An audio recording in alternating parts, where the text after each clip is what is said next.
तो दोस्तों, क्या आपको पता है कि बिस्कुट को हिंदी धर्म के लोग खाने से दूर क्यों भागते थे? पर क्यों, यह तो हम बाद में जानेंगे। लेकिन पार्ले जी के आने के बाद लोगों की मानसिकता को बदला और अब यह हम सभी के दिलों पर राज करता है। तो दोस्तों, सुबह की चाय से लेकर ऑफिस के सभी कामकाज तक हर कदम पर हमारा साथ देने वाला इस बिस्किट ब्रांड को कैसे एक गरीब टेलर ने बनाया, आज के इस वीडियो में हम सब कुछ डिटेल में जानने वाले हैं। और हाँ, हम यह भी जानेंगे कि कैसे पार्ले को अपना सीक्रेट फॉर्मूला सभी को बांट दिया और किस तरह इस ब्रांड ने करीब 255 साल तक अपने बिस्किट के पैकेट का रेट 1 भी रुपए नहीं बढ़ाया। पार्ले जी, शायद कोई ही ऐसा भारतीय होगा जिसने यह चाय के साथ डुबोकर ना खाया हो। और हाँ, कमाल की बात तो यह है कि जितना लगाव आपको इस बिस्किट से है, उतना ही इस बिस्किट से हमारे दादा और दादी को भी है। यही वजह है कि एक बिस्कुट नहीं बल्कि एक इमोशन कहा गया है। इस इमोशन की नींव ब्रिटिश शासन में रखी गई थी, जब बिस्किट खाना हम भारतीयों के लिए एक सुनहरे सपने से ज्यादा कुछ भी नहीं था। लेकिन वो कैसे, समझने के लिए हमें 9th सेंचुरी में चलना होगा। एक्चुअली उस टाइम मार्केट पर गिने चुने बड़े बड़े दुकानों में ही बिस्किट भरा बड़े बड़े टेक्स्ट में लिखा होता था हंडले एंड पार्स। इस डिब्बे को दुकान में खरीद कर सीधे अंग्रेजों के महल में पहुंचा दिया जाता था, जिससे बड़े बड़े अंग्रेज अफसर सुबह शाम की चाय के साथ एंजॉय किया करते थे और इंडियनों से दूर से ही देखकर सोचा करते थे कि आखिर एक कौन सी नई इजाद है। जल्दी ये बिस्किट हमारे राजा महाराजा और कुछ अमीर इंडियंस के घरों तक भी पहुंच गए। लेकिन इनकी कीमत इतनी ज्यादा थी कि मिडिल क्लास या गरीब लोग इसे खरीदने के बारे में सोचने से भी कतराते थे। अब यह बिस्किट अमीरों की चाय का साथी तो बन गया था, लेकिन बहुत सारे अपर क्लास हिंदू जो इसे अफोर्ड तो कर सकते थे, फिर भी अपने घरों में लाने या फिर खाने से दूर भागते थे, क्योंकि इन बिस्किट को बनाने के लिए अंडे का उपयोग किया जाता था। लेकिन बाद में इस समस्या का समाधान लेकर आए लाला राधा मोहन, जिन्होंने सन 1998 ईस्वी के दौरान दिल्ली में हिंदू बिस्किट नाम की एक कंपनी की शुरुआत की, जिसका मकसद हिंदुओं के बीच बिस्किट को पॉपुलर बनाना था। इस काम के लिए कंपनी ने सिर्फ ब्राह्मणों और अपर कास्ट के हिंदुओं को ही हायर किया,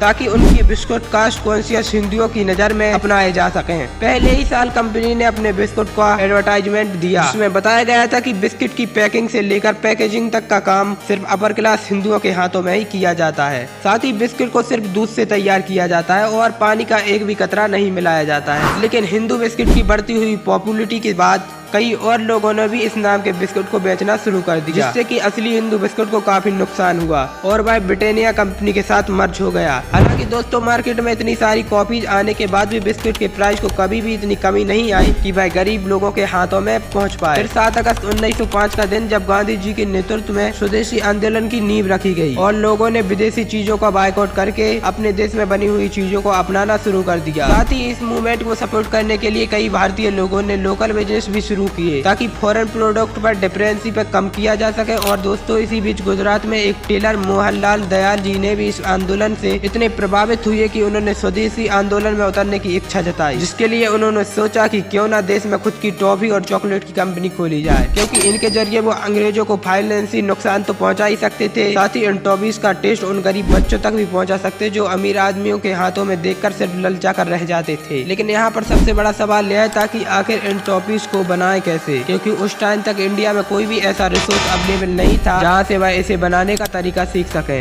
इसलिए मोहनलाल दयाल ने एक बहुत बड़ा फैसला लिया और इस काम को सीखने के लिए 1929 में जर्मनी चले गए। कुछ समय तक उन्होंने वहां टॉफी मेकिंग टेक सीखी और जब इंडिया वापस आने लगे तो साथ ही उन्होंने एक टॉफी बनाने वाली मशीन भी खरीद कर लेकर आए। मोहनलाल दयाल ने वापस आने के बाद मुंबई के विले पार्ले इलाके में एक पुरानी बंद फैक्ट्री को खरीदा और यहीं पर अपनी मशीन को फिट कर दिया। शुरुआत में कंपनी में सिर्फ 12 लोग ही काम करते थे, जो कि मोहनलाल के फैमिली मेंबर्स ही थे और अपनी कैपेबिलिटी के अकॉर्डिंग इनमें से किसी ने मैनेजर का पद संभाल लिया तो किसी ने टॉफी मेकर का और कोई पैकेजिंग एंड सप्लाई देखने लगा। अब शुरुआत में किसी ने भी इस बात पर ध्यान नहीं दिया कि कंपनी का नाम भी होना चाहिए, इसलिए काफी समय के बाद इनकी लोकेशन यानी विले पार्ले के नाम पर ही कंपनी का नाम पार्ले रखा गया। इस कंपनी का पहला प्रोडक्ट था एक ऑरेंज कैंडी, जो कि उस समय काफी पॉपुलर हुआ था। लेकिन दोस्तों, मार्केट में अफोर्डेबल बिस्किट न होने की वजह से मोहनलाल दयाल ने इस गैप को फिल करने की सोची और साल 1929 ईस्वी में पार्ले ने पहली बार अपने बिस्किट को मार्केट में उतारा, जिसका नाम रखा गया पार्ले ग्लूको। सस्ते दाम पर और अच्छी क्वालिटी की वजह से यह बिस्कुट बहुत जल्द लोगों के बीच में पॉपुलर हो गया। सेकेंड वर्ल्ड वॉर के दौरान इंडिया एंड ब्रिटिश दोनों ही आर्मी ने इस बिस्कुट को खूब कंज्यूम किया था। जब 1947 ईस्वी में भारत आजाद हुआ तो उस समय अचानक से गेहूं में कमी हो गई, इसके चलते पार्ले को अपनी ग्लूको बिस्कुट के प्रोडक्ट को रोकना पड़ गया, क्योंकि इसका मेन रीजन इंग्रेडिएंट बने हुए बिस्किट बनाना शुरू हुआ और एक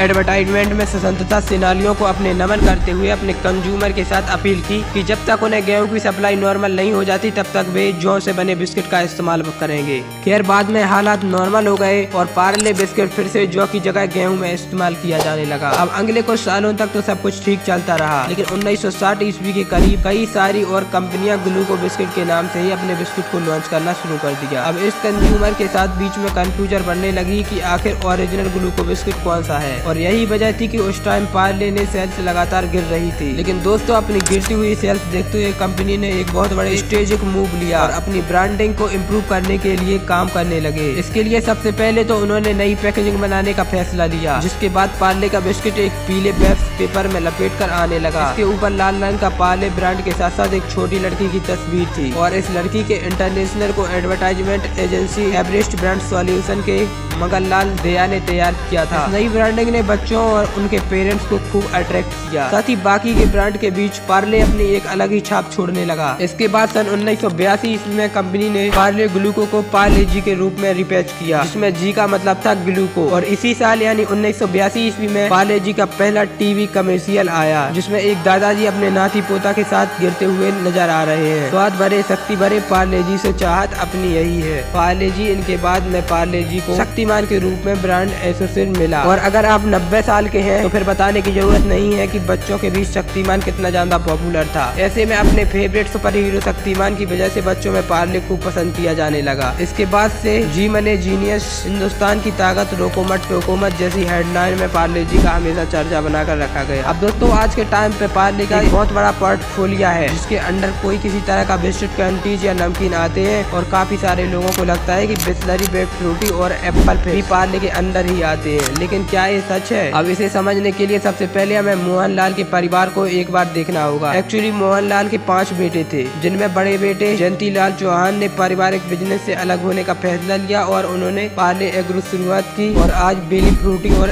एप्पी फिश जैसे पॉपुलर प्रोडक्ट्स इसी कंपनी के अंडर आते हैं। 1970 ईस्वी के दौरान जयंतीलाल चौहान ने अपने इस बिजनेस को अपने 2 बेटों प्रकाश चौहान और रमेश चौहान को रिगैप्ट कर दिया, जिसके बाद पार्ले एग्रो प्रकाश चौहान के हाथों में आ गई और रमेश चौहान के अंडर में बिस्लरी ब्रांड। इस तरह से जयंतीलाल चौहान के परिवार से अलग होने के बाद पार्ले प्रोडक्ट के मालिक बने मोहनलाल जी। मोहनलाल जी के 4 बेटे मानसिक लाल, पीताम्बर, नरोत्तम और कांतिक लाल चौहान। अब दोस्तों शुरुआत में पार्ले ने अपने सस्ते और अच्छी क्वालिटी की वजह से बिस्किट मार्केट में पूरी तरह से डोमिनेट कर रहा था। लेकिन हैरानी की बात तो यह है कि करंट सोनिया भी पार्ले का इंडिया में 40% से ज्यादा मार्केट शेयर है, जो कि किसी भी बिस्किट ब्रांड से सबसे ज्यादा। ऐसे में यह जानना काफी इंटरेस्टिंग है कि करीब 100 साल बाद भी मार्केट में डोमिनेट करने से पहले पार्ले ने कौन कौन से टैक्स रूट को अपनाया। तो दोस्तों अगर मैं पार्ले जी के रूप में एक हीरो प्रोडक्ट है, लेकिन इसमें मिली भरी असफलता के बावजूद कभी भी यह हाथ पैर रख कर नहीं बैठे। कंपनी ने बहुत पहले ही मार्केट में रिसर्च करके लोगों की पसंद और नापसंद को समझना शुरू कर दिया था। जब इन्होंने अपने पार्ले ग्लूको बिस्किट को लॉन्च किया, तो उसी दौरान उन्हें एहसास हो गया था कि जरूरी नहीं कि मीठी चाय के साथ ही हर किसी को मीठे बिस्किट पसंद आए, बल्कि काफी सारे लोग चाय के साथ नमकीन खाना भी पसंद करते हैं। इसीलिए सन 1938 ईस्वी में पार्ले ने मोनाको बिस्किट को भी लॉन्च कर दिया, जो बच्चों को और अट्रैक्ट करने लगा। सन 1956 ईस्वी में कंपनी ने पार्ले चीज लिंक्स को भी लॉन्च किया था, जो कि एक बहुत यूनिक प्रोडक्ट था और इसके छोटे छोटे स्क्वायर शेप वाले नमकीन उस टाइम पॉपुलर हुए थे। इसके बाद 1963 ईस्वी में पार्ले अपनी टॉफी लेकर आया किस्मी, जिसे आप में से काफी सारे लोगों ने खाया होगा। 1966 ईस्वी में पार्ले ने पॉपिंग को लॉन्च किया, जिसकी रंग बिरंगी कैंडीज बच्चों में खूब पसंद आई। इसके अलावा पार्ले ने मेलो को क्रेप,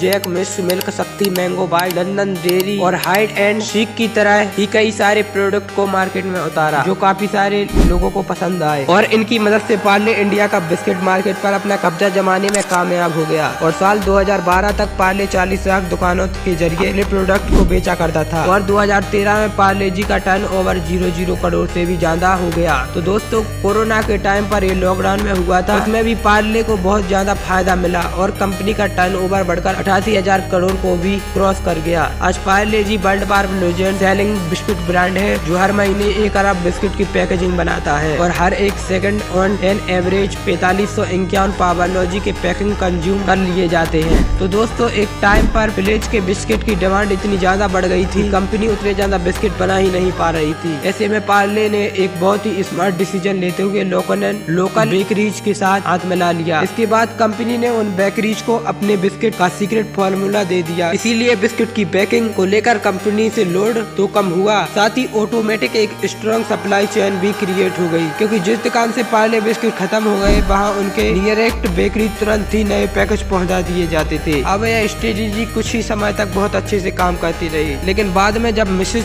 ऑर्डर्स आने लगे तो कंपनी का ध्यान प्रोडक्शन बढ़ाने के ज्यादा। अब दोस्तों ज्यादा प्रोडक्शन के लिए उन्हें ज्यादा रॉ मटेरियल की जरूरत थी, जिसे बल्क में परचेस करने के लिए काफी डिस्काउंट मिल जाता था। और दोस्तों कुछ इसी तरह पार्ले जी को काफी और बल्क प्रोडक्शन के बाद उसका प्रॉफिट बहुत ज्यादा इंक्रीज हो गया। अब मार्केट में बहुत ज्यादा संख्या में ऐसे लोग थे कि पार्ले के दीवाने थे और शॉपकीपर्स का भी स्टॉक खत्म होने से पहले ही ऑर्डर दिया जाने लगा। इस बिस्किट की डिमांड जिस तेजी से इंक्रीज हो रही थी, इसकी जगह कोई दूसरी कंपनी होती तो पहले से ज्यादा काम करती, सबसे पहले अपने प्रोडक्ट के प्राइस को बढ़ा देती, लेकिन पार्ले जी ने ऐसा नहीं किया और आज 85 साल पहले ही ये अपने कंपनी के समय में सबसे पहले सस्ता बिस्किट था और आज भी सबसे सस्ता है। और कमाल की बात तो यह है कि पिछले 25 साल से महंगाई कहां से कहां पहुंच गई, जैसे कि 19,98,999 में पेट्रोल की प्राइस 25 लाख, पार्ले जी ने 56 करोड़ का प्रॉफिट जनरेट किया। तो असल में दोस्तों पार्ले जी बिस्किट के प्राइस तो बढ़ रहे हैं, लेकिन इतने साइलेंटली कंज्यूमर को एहसास भी नहीं होता। एक्चुअली कंपनी बहुत अच्छे से समझती है कंज्यूमर्स को एक्स्ट्रा पैसे देना बिल्कुल पसंद नहीं है, क्योंकि एक बार जब उन्होंने अपने बिस्कुट पर से 50 पैसे बढ़ाए थे तो फिर इनकी वैल्यू ड्रॉप होने लगी थी और लोग सड़क पर उतरकर प्रोडक्शन भी करने लगे थे। ऐसे में पार्ले जी की मैनेजमेंट टीम ने यह डिसाइड किया कि वह बिस्किट के प्राइस को नहीं बढ़ाएंगे बल्कि उनकी क्वांटिटी को कम करने जाएंगे। इसलिए पहले जहाँ रुपए पार्ले जी मिलता 100 ग्राम का पैकेट मिल जाता था, वहीं सिर्फ 55 ग्राम का पैकेट ही मिल पाता है। अब देखा जाए तो पार्ले जी की कंपनी में एक हीरा प्रोडक्ट है जो देश के हर कोने में छोटी से छोटी दुकान में भी आसानी से मिल जाता है। पार्ले जी के स्ट्रॉन्ग ड्यूटिफिकेशन की वजह से जब कंपनी किसी नए प्रोडक्ट को लॉन्च करती है तो फिर उसे मार्केट में काफी तेजी से पहुंचा देती है। इस प्रोडक्ट से बना ज्यादा मेहनत से उसका नया प्रोडक्ट भी एक्सप्लोर मिल जाता है और इसके जरिए कंपनी भी खूब कमाई करती है। दोस्तों लेकिन क्या पार्ले जी का बोलबाला सिर्फ इंडिया में ही है? तो इसका जवाब है बिल्कुल नहीं। USA, यूके, कनाडा, ऑस्ट्रेलिया और न्यूजीलैंड जैसी कई सारी कंट्रीज में भी यहाँ पार्ले को बहुत ज्यादा पसंद किया जाता है और तो और कई सारे देशों में तो इसकी मैन्युफैक्चरिंग यूनिट भी अवेलेबल है। साथ ही हम इंडियन की तरह चाइनीज भी इस बिस्किट के दीवाने हैं, इसलिए पार्ले जी चाइना में भी सबसे ज्यादा बेचे जाने वाला बिस्किट है। इसलिए पार्ले जी चाइना में भी सबसे ज्यादा बेचे जाना बिस्किट ब्रांड बन गया है।